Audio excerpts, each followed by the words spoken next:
модель нам дали, на такой мы вынуждены ездить. Мы только накачали, у нас вот здесь уже опять они спустились. Поэтому выбора как бы нет. Что нам дают, мы берем, а с сертификата мы будем выбирать то, что нам нужно. Ну пусть она будет дороже хотя бы, я же могу доплатить все равно и приобрести хорошую, которая будет удобна для него и для себя. Электронный сертификат – это новый способ приобретения технических средств реабилитации, сокращенно ТСР. Ранее фонд их закупал сам и после предоставлял нуждающимся, или инвалиды приобретали на свои средства, а после ждали компенсации, а это могло длиться до 2 месяцев. С электронным сертификатом таких проблем не будет. Можно сказать, что это похоже на компенсацию, потому что человек выбирает сам это изделие по своим требованиям, по своим параметрам. Но здесь главный, основной момент, он не вкладывает личные средства. Он сразу использует деньги, предусмотренные государством. И ограничение здесь ровно такое же, как и по компенсации. Сумма на электронном сертификате строго фиксирована и индивидуальна для каждого инвалида. Она зависит от того, какие и сколько средств реабилитации ему положены. Цена при этом определяется как и при компенсации по последней завершенной закупке в результате торгов, совершаемых фондом социального страхования. Деньги целевые, и потратить их можно только на ТСР. Выбрать их можно в специально созданном электронном каталоге. В каталоге ТСР можно посмотреть, выбрав конкретное изделие, где оно продается, пункты выдачи на карте. Можно посмотреть, какова стоимость компенсации, какова стоимость по электронному сертификату этого изделия. И можно сразу выбрать подать заявление, то есть это будет перенаправление на портал госуслуг, где в электронном виде можно это заявление подать. Этот каталог постоянно пополняется. Здесь есть и отечественные, и зарубежные производители. Если цена на выбранное изделие окажется выше, возможно софинансирование. В этом случае самостоятельно нужно будет доплатить только разницу. Оформить электронный сертификат можно дистанционно. Заходим на госуслуги, в поиске вбиваем фонд социального страхования и здесь выбираем направление на выдачу, ремонт, замену ТСР или электронный сертификат.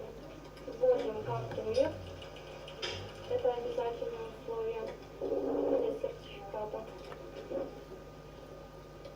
И здесь уже отправить заявление в фонд. Ирина оформить сертификат собирается в ближайшее время. Сын занимается танцами и играет в боче. Ему нужна особая коляска, и по сертификату он сможет выбрать себе подходящую. Светлана Буланова, Оксана Худякова, Юрий Дроздов, Александр Широбоков. Новости. Более 50 тысяч домовладений в Удмуртии будут догазифицированы по программе догазификации. Об этом Александр Бричалов напомнил накануне во время приема граждан Удмуртии.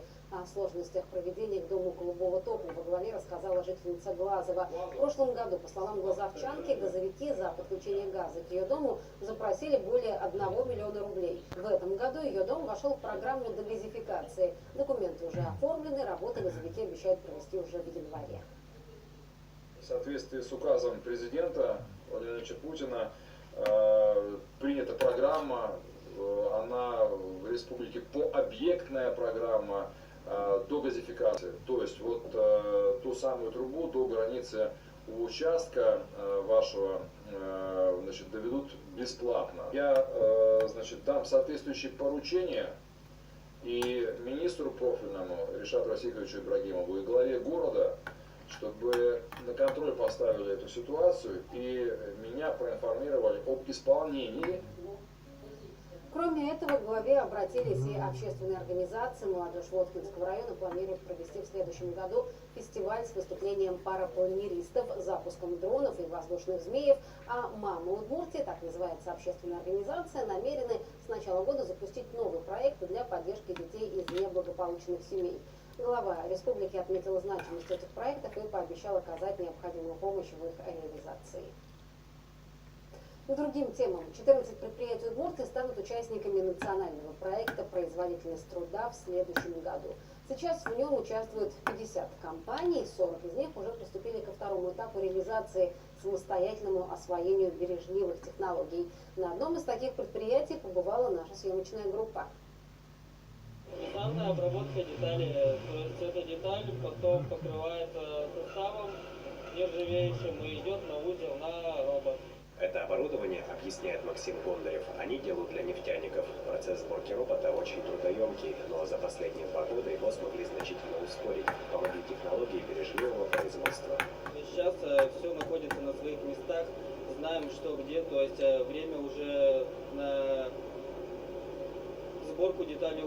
меньше час, в принципе, мы вышли 3 робота в месяц собирали.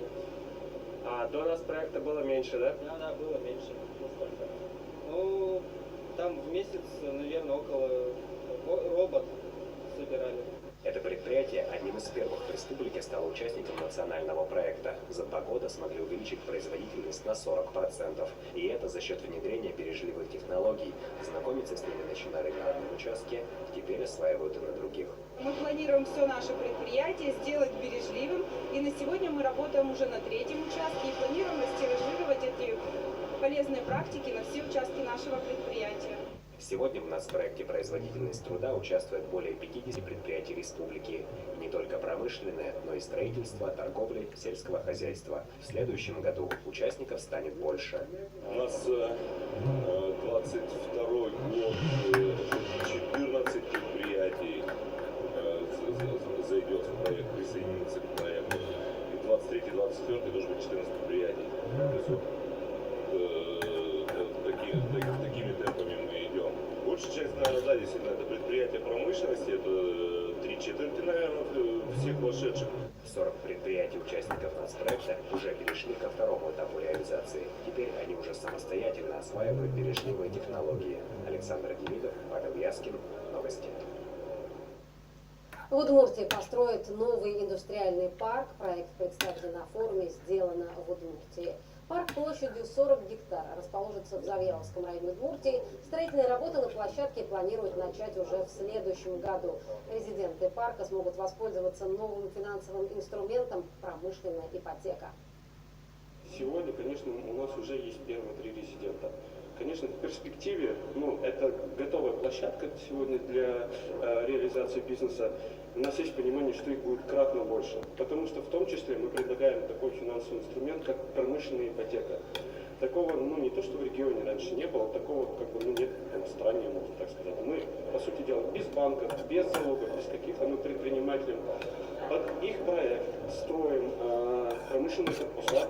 Они получают новые качественные корпуса, собственность, и в течение 10 лет расплачиваются с нами. Форум «Сделано в Удмуртии» в республике проводится 5-й год подряд. В рамках деловой программы инвесторы и предприниматели подпишут ряд соглашений о новых инвестиционных проектах, которые будут реализованы в Удмуртии в ближайшие годы. В этом году общая сумма соглашений, подписанных в рамках форума, составит более 4,5 миллиардов рублей. Робомыш, чудо-грядка, мультстудия. Новые возможности появились у воспитанников детского сада номер 90 в Ижевске. Там открылась STEM-лаборатория. Как современное оборудование помогает малышам знакомиться со сложными инженерными и математическими процессами, расскажет Анна Кабезина. Молодец. Все, у нас сейчас есть. Давай поменяем направление. Программируют робота-шпиона Майла не взрослые инженеры, а воспитанники детского сада номер 90.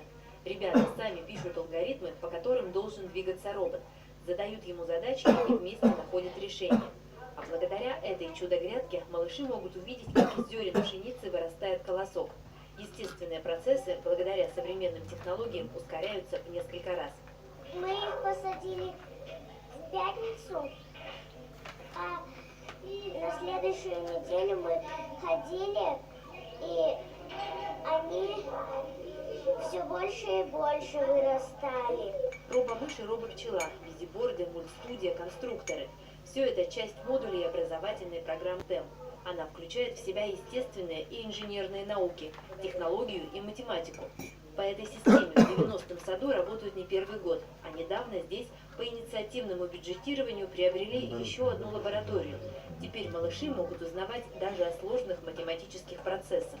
Для развития логического мышления, речи, фантазии дополнительно используются различные типы деталей, и все мы сейчас техническое мышление у нас развиваем в детях, и поэтому здесь вот можно увидеть, здесь представлены элементы линейки, различные поворотные элементы. STEM сама учит работать в команде детей. Они вместе работают в командах, умеют договариваться, находить какие-то пути решения совместно, сообща, что у них это именно командный дух.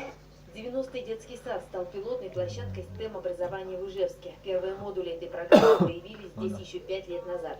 Сейчас педагоги сада делятся опытом со своими коллегами. Сейчас у нас 11 дошкольных образовательных учреждений, которые внедряют эту систему в полной мере, то есть все 5 модулей. Личные поворотные элементы, STEM сама учит работать в команде детей. Дополнительно используются различные типы деталей, и все мы сейчас техническое мышление у нас развиваем в детях, и поэтому здесь вот можно увидеть, здесь представлены элементы, линейки, различные поворотные элементы. STEM сама учит работать в команде детей, они вместе работают в командах, умеют договариваться, находить какие-то пути решения совместно, сообща, что у них это командный дух. 90-й детский сад стал пилотной площадкой STEM-образования в Ижевске. Первые модули этой программы появились здесь еще 5 лет назад. Сейчас педагоги сада делятся опытом со своими коллегами. Сейчас у нас 11 дошкольных образовательных учреждений, которые внедряют эту систему в полной мере, то есть все 5 модулей, и составляют такой большой инновационный комплекс. А элементы STEM у нас сейчас используются в 10 дошкольных образовательных учреждениях по всему городу Ижевска. Все педагоги, работающие по системе STEM, прошли специальную подготовку. Анна Ковырина, Александр Широбоков. Новости. Почти 5000 собак и кошек прооперировали в этом году в Удмуртии в рамках месячников по льготной стерилизации домашних животных. Такую акцию провели ветеринары, чтобы снизить число бродячих животных. В этом году ее организовали впервые, но решили сделать ежегодной. Елена Буховская расскажет. Проходите, здравствуйте. Мы к вам на прием после стерилизации и на прививку. Ижевчанка Елена Арефьева вместе со своей пушистой Дусей частые посетители городской ветеринарной клиники. Каждый год хозяйка сюда приносит кошку на прививку, а этой осенью решилась на операцию по стерилизации домашней любимицы. Кошка очень маленькая, и посоветовавшись с врачом, нам сказали, что нежелательно, чтобы она рожала котят. Льготную массовую стерилизацию мелких домашних животных впервые запустили в этом году по всей Удмуртии. Проводили дважды. За 4 недели было стерилизовано и чипировано 987 голов животных, что мы считаем очень хорошей цифрой. Работали и субботу, и воскресенье бригады хирургов во всех 4 ветеринарных лечебницах. Проводили в среднем от 30 до 50 операций в день. Всего за год в Удмуртии прооперировали и чипировали почти 5000 собак и кошек. Самыми активными владельцами домашних животных оказались ижевчане, жители Завьяловского и Сарапульского районов. Личный пригодной стерилизации, он не только направлен на то, чтобы люди добровольно приходили, стерилизовали, вакцинировали, но и также для того, чтобы создать доступные условия по исполнению обязанностей граждан. Потому что граждане уже начиная с 2019 года обязаны предпринимать меры, направленные на предотвращение получения нежелательного потомства. Массовые месячники в Удмуртии будут продолжать. Следующий планируют на весну. Елена Буховская, Андрей Бусыгин. Новости.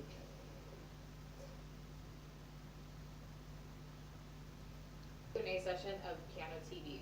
So today I wanted to tackle the topic of moving through method books and grade levels at a really fast, accelerated pace. And I want to weigh the pros and cons of this and share with you some of my experiences from teaching over the last 10 years and what I tend to see in my studio. So let's get started.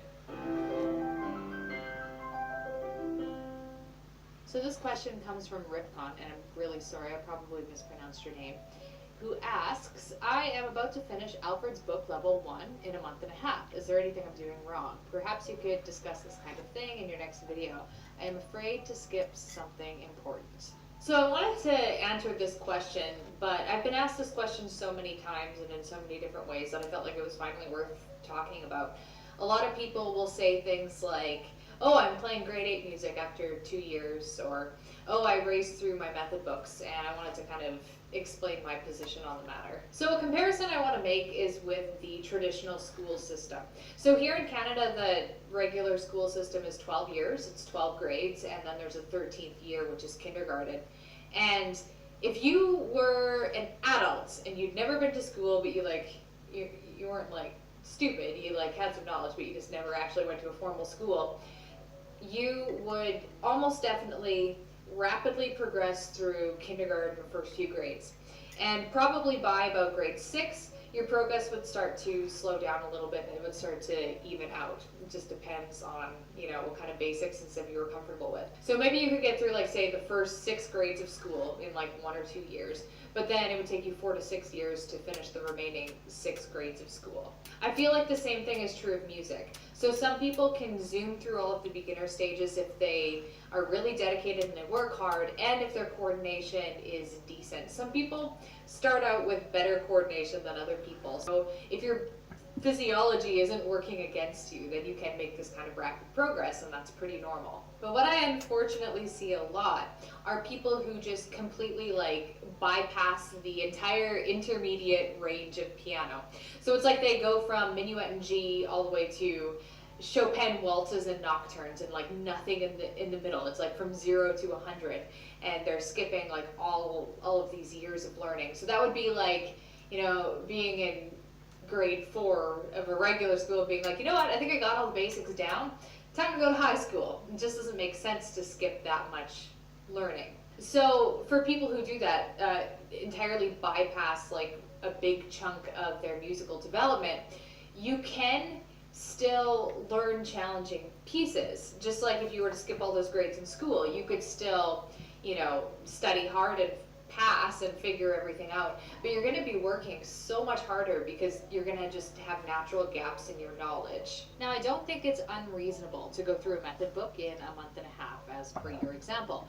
But if you were my student, I would have a few questions for you, and we'll talk about these questions one at a time here, but I would ask you how much time you were spending practicing, how long you were working on a piece before moving on to the next one, and I would be wondering too how well you learned the music. So were you learning it to like an okay level, like 75%, or were you know, spending a lot of time really perfecting things, getting things closer to 100%? So for the first question, how much time do you spend practicing? If this was one of my students, I would probably expect the answer would be about an hour a day. Now, the exception to this would be if they're very gifted and just naturally progress through quickly, and that does happen. But the second alternative that does happen too is that there's been some cutting corners and skipping over of things, maybe not putting in as much effort. So that's why that's always the first question I would ask. The next question I would ask is, how long would you typically work on a piece before moving on to the next one? So for a typical student who moves through a method book in 6 months, that might be 2 to 3 songs a week. And for someone who's going faster, that might be 4 to 5 pieces a week, probably even more, depending on how fast they're going through the book. Now, I want to make a note that that doesn't end up translating into learning 1 piece a day. So say you're learning 7 pieces a week. That doesn't mean that it's a good idea to learn 1 piece one day and then start a brand new piece the next day and a brand new piece the next day. You can do that as long as you're going back and playing the first piece. You're not just spending 1 day per piece, because music needs time to marinate. So what you'll often find is that you can learn a piece in a day and play it pretty well, and then the next day go back to it, and suddenly there's like some things that have fallen out of place and there's a couple of rusty spots. And you'll generally find that if you return to the same piece for a few days, you'll eventually conquer those rusty spots. What you want to be able to do is play a piece well on your first try. And that's why I feel like about a week with a piece is the right amount of time for most of my students. And any less time than that, you run the risk of just kind of like glossing over a big part of that learning process. So if you find yourself in a situation where you're learning a piece a day or something like that and just kind of like forgetting it forever afterwards, I would consider that cutting corners. But if you're returning to the pieces you learned for at least a few days afterwards, I think that's totally fine and you're probably doing okay. So the third question would be, how well did you learn the material? Now, do you learn for at least a few days afterwards? I would consider that cutting corners, but if you're returning to the pieces you learned for at least a few days afterwards, I think that's totally fine and you're probably doing okay. So the third question would be, how well did you learn the material? Now, not every piece you learn has to be like a masterpiece, and I don't expect that in my studio, but I would say that like a good rule of thumb would be to learn a piece to like 80% decency, with maybe higher diligence to pieces that you really, really like. So out of every 3 songs a student might learn, maybe Two of them are around 80%, and one of them is closer to 100%. The thing is that some people, most people I would say, have a really difficult time with self-assessment. Now, certain things in music are easy to tell if you're doing wrong. Like, a lot of people can pick out if they're playing wrong notes, but people tend to have a harder time picking out if they're playing wrong rhythms. So you have to be really, really careful when you're trying to make a decision on whether or not a piece you're playing is good enough, because to you, you're like, okay, this sounds pretty good, but maybe objectively, there are quite a few errors. And that's why having a piano teacher is so useful, because the self-assessment is really, really challenging. So for someone who's progressing through the books really fast, I would just want to make sure they were being diligent about the details too, that they weren't just kind of like learning the notes and the rhythm and then moving on, but also making sure they're paying attention to like slurs, accents, dynamics, that kind of thing, because those are only going to get more challenging as the music gets more challenging. So it's important to get a grasp on reading and integrating them in the early stages. So if you thought about these questions and you feel pretty good about them, then by all means, go ahead, move quickly. You're probably on the right track. Just be really careful that you're not letting your excitement and enthusiasm to move on to the next thing make you skip important learning steps along the way. Final thing I want to talk about when it comes to progressing quickly through levels are growth spurts. And these are really interesting, and I usually see them happen with teenage students. Usually with people who've been playing since they were kids or maybe a little bit older. I find that once they hit their teen years, suddenly they're just out of nowhere almost, ready for difficult repertoire that they weren't ready for before. So maybe they're playing like grade 4 stuff, and then all of a sudden they're like showing capabilities of playing grade 8 stuff. That's awesome, and my reaction to this is usually to just roll with it. So if it typically takes them about a year to go through a level, we might go through the next year where they're moving through 2 or 3 levels, and balancing that that earlier music, like the grade 5, 6 music, with pieces that are going to challenge them more, like grade 8, 9 level pieces. This is a really exciting time for students, because all of a sudden it's like, wow, I'm like a real piano player now.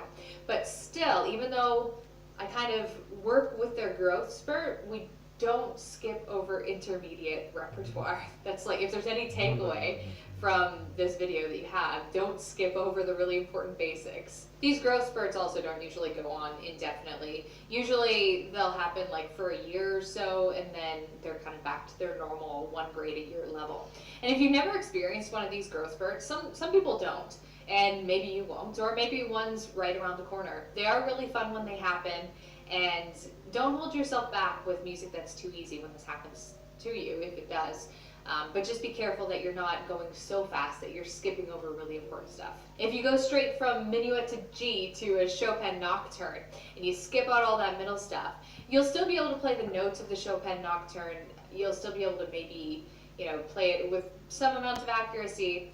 But I've adjudicated music festivals before, and the thing that it's always really, really obvious to listen to people who've skipped these steps, because some of the subtlety of playing is lost. It's like they can hit the notes and they can do the rhythm, but all of the interpretation suffers when you don't kind of go through all those training steps. It's something that I see, it's really, really common, like hearing bad versions of popular advanced level pieces. Anyway, that is all for today's Q&A session. If you have a question of your own, please feel free to leave it in the comments below. That's usually where I mine for ideas for the next Q&A, which I think we'll do in 2 weeks. So yeah, leave your questions here if you have any, and I will get to them in the next video. Catch you later.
Good. So today we're talking to Nick in Kent. Nick, thank you for coming on. I know you've had a busy time with a family recently, and I think one of them's back to school now, is he? So you've got a bit more time. Yes, he's back to school. That's right. Yeah, great. Yeah. So thanks for coming on, Nick. I know that it's always hard to share personal experiences like this, but you feel this is appropriate because other people need to hear this. So we're talking about your vaccination history, basically, aren't we? And how you're feeling from that. So timeline-wise, you had an AstraZeneca injection in February, didn't you? Yes, I was in group 4 because I have a low immunity, but felt fine, was doing fine, really well. Walked to my appointment at the local surgery to have my vaccination, and it was actually just by coincidence my own GP that performed the vaccination, and I sat down and he just ran through his "how do you feel?" and I said really well, and he put the needle in, and I feel like I instantly said it. I mean, my circulation would have been going nice and brisk because of my walk, and I hadn't waited long. The appointments were running to time. So it felt instantly, I said, oh, I've got a strong chemical taste in my mouth. And he just made a sort of non-committal sound. And then I said to him, it felt awkwardly said it. I mean, my circulation would have been going nice and brisk because of my walk, and I hadn't waited long. The appointments were running to time. So it felt instantly, I said, oh, I've got a strong chemical taste in my mouth. And he just made a sort of non-committal sound. And then I said to him, oh, I feel a bit sick. And he said, oh, you'd better go and sit outside, where they weren't keeping people outside. They'd stopped at that point, you know, the sort of standard wait for 15 minutes. They were sending you home unless there was a problem. But so I sat outside, and I did the usual thing, got my mobile phone out and thought I'll start, you know, replying to messages that I haven't got back to people. And I just felt overwhelmingly sick and rushed to the surgery toilet and vomited.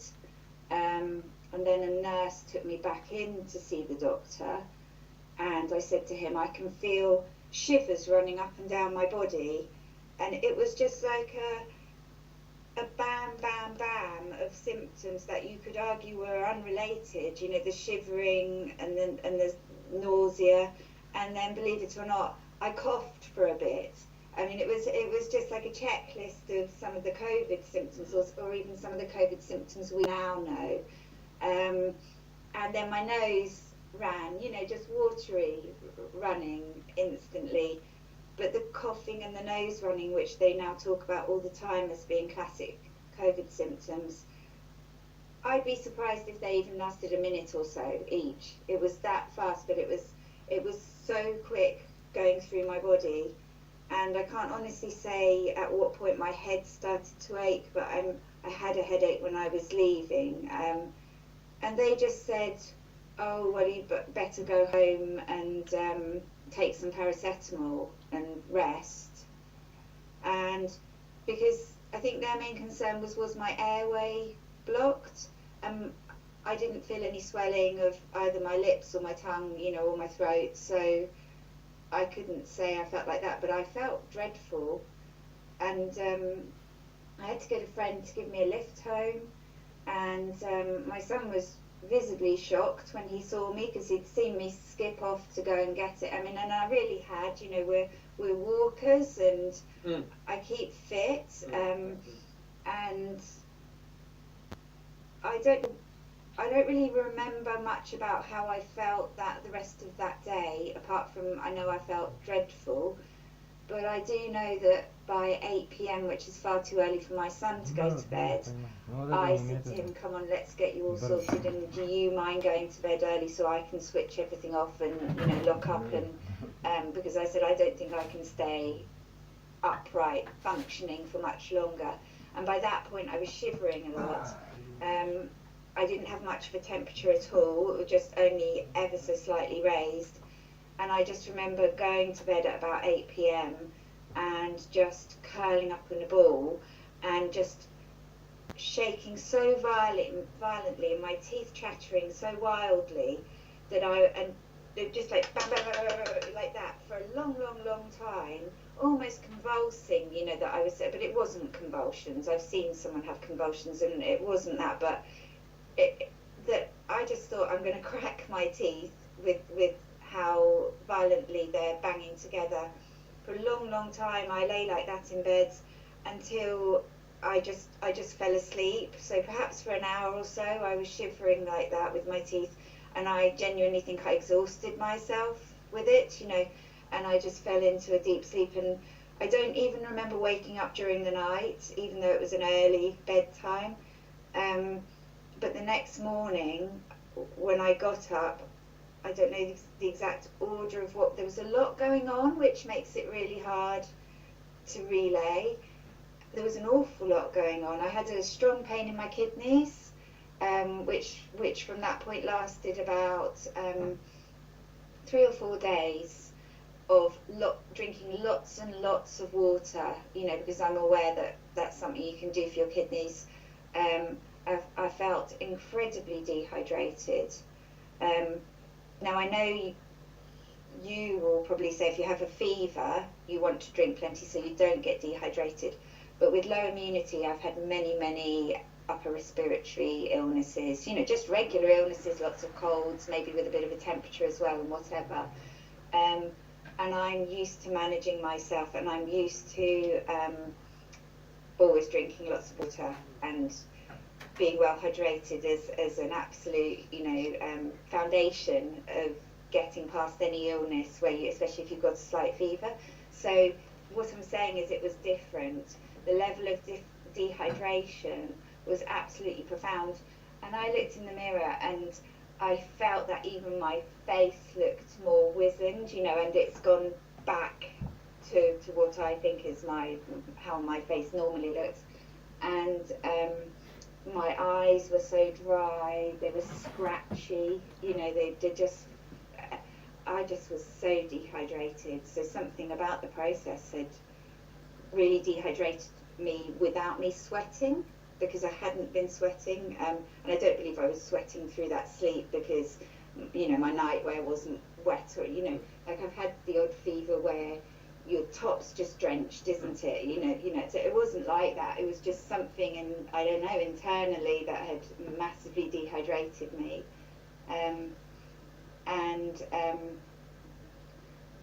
When I got up, I just felt that I was in like a hamster wheel, and I felt that the world was tumbling over around me, and I immediately fell on my bedroom floor and then got myself up again and felt I had to hold on to everything, you know, and I just felt like I was really quite drunk, but not that I was just drunk, but also that when you're drunk, it's in you, but I also felt I was in an environment that was moving as well. So just like a ship, because we've been on a ship, you know, and I know what that feels like when you're in a storm and the floor goes away from under you. Yes, so it was like that. Pretty horrible. You see, that sounds like you're describing a vestibulitis, the middle ear, the inner ear problem that can make you feel dizzy. Maybe, but I've had labyrinthitis, right. which will make you fall off a chair and things, and it's very localized, isn't it? But this... Yeah, it felt like the whole world was... Yeah, well, no, I mean, I don't know, but it's localized to everything in my head felt confused in terms of perception, you know, in terms of where things were and my ability to do things. And for example, first couple of weeks I didn't drive at all because I didn't have control of my feet, so I guessed it would be quite unsafe to drive. Nobody told me not to, you know, but I didn't have proper function of particularly my injection was in my left arm because I'm right-handed, and it was my right-hand side that was the weakest in terms of losing motor function. which I can't explain that. And tell me, John, am I right? Are your kidneys on your right? They're on both sides. They're on both sides. Okay, the lower back. Well, I would say. So kind of up the back there, kind of. Yeah. Well, on both sides. And I have had kidney pain in the past with some hospital treatment that was intravenous. So, so I'm familiar with the kind of region. But in that case, then if they're on both sides, it would definitely be more the right hand side, because I specifically remember the pain, because it was so. If you have a few days of one localized pain, you just sort of remember it, don't you? It was quite specific. It's a deeply horrible experience. It was. This went on for 2 weeks, or what happened after the 2 weeks, Nick? Well, it has gone on until now. It is still going on, but it's done is, I would say, life has been so hard to just keep up with because of the physical battles, and also because of the time spent trying to research to help myself, as well as all the normal things in life. So I haven't looked back until today, funnily enough, at any of my notes that I wrote. I had this strong sense, even though I'm a person who's never kept a diary in their life. I was so terrified. I kept a diary, and look, you know, a lot of it is I can't write my hand. You know, I can't control my hand and things like that.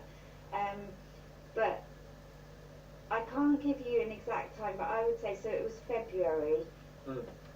Well, I had to have an operation at the end of April, and I didn't know, that was a sort of deadline that I had to get myself, this was just personal because I wasn't being told this by anyone, but I thought I have to get myself feeling normal enough to feel safe to have major surgery. It was, that was 10 weeks after the first injection, so I would say I was just about feeling that I was strong enough in myself. I still trip over my right foot, and I still have a lot of weakness in my right thumb in particular. But in the beginning, I couldn't move my right big toe. I couldn't make it move at all. Whereas now I can give it a little wiggle. And bear in mind, I had full function of everything. And well, you were more than that. You were fairly athletically fit before this, weren't you? Yeah. I don't know if I'd say athletically, but certainly I'm 50, and for my age, I'm a fit 50. You know, I just because I try to keep, because of my low immunity, I try to keep myself as well in every other way as I can, and so. Слушай, как-то все это...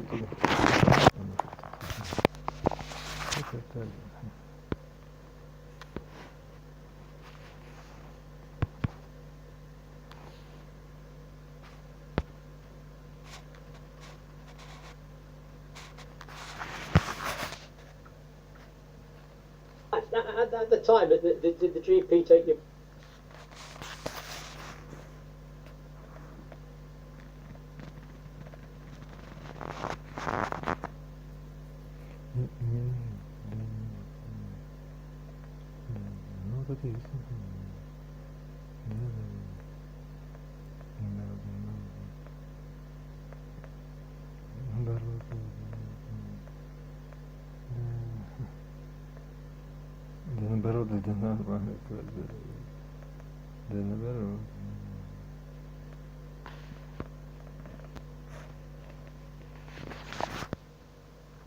Blood pressure and your heart rate and your temperature and your respiratory rate.